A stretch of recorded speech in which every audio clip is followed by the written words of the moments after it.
بسم اللہ الرحمن الرحیم۔ السلام علیکم۔ آج میں آپ کو کسی عام شخصیت کا تذکرہ سنانے نہیں آئی۔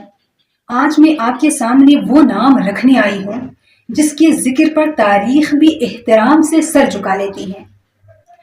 آج 13 رجب ہے، وہ دن جب خانہ کعبہ خاموش نہ رہ سکا، جب اس کی دیواریں شک ہوئے اور اللہ نے اپنے ہی گھر کے اندر عدل، شجاعت اور غیرت ایمانی کو جنم دیا۔ وہ بچہ جو پیدا ہوا نہ کسی محل میں تھا اور نہ کسی تخت کا وارث، لیکن میں پورے یقین سے کہتی ہوں کہ وہ ایسا جوان بنا جس کے سامنے سلطنتیں لرزتی تھیں۔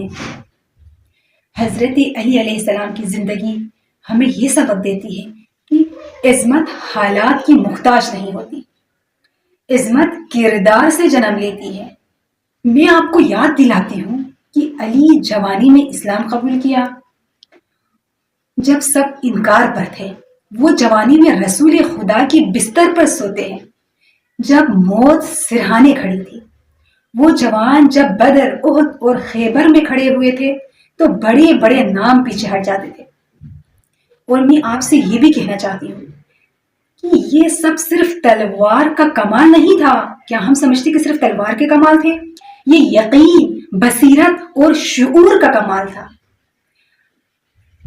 آج آپ طاقت، شہرت اور مقام کے خواب دیکھتے ہیں، لیکن حضرت علی علیہ السلام ہمیں سکھاتے ہیں کہ اصلی طاقت دوسروں پر حکومت کرنا نہیں ہے بلکہ اپنے ہی نفس پر قابو پانا ہے۔ وہ خلیفہ بنے مگر پیون لگا لباس زیب و تن رکھا تھا۔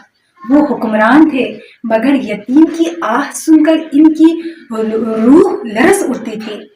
میں آپ سے پوچھتی ہوں کہ اگر علی چاہے تو دنیا کو ان کے قدموں میں ہوتی، لیکن انہوں نے سکھایا ہے ہمیں کہ قیادت کا مطلب سہولیات یعنی فیسلٹیٹ پرووائڈ کرنا نہیں ہے، فیسلٹیز ملنا نہیں ہے، بلکہ یہ ایک بہت بڑی ذمہ داری ہے، ایک رسپانسبلٹی آپ اور میرے اوپر آئی ہے۔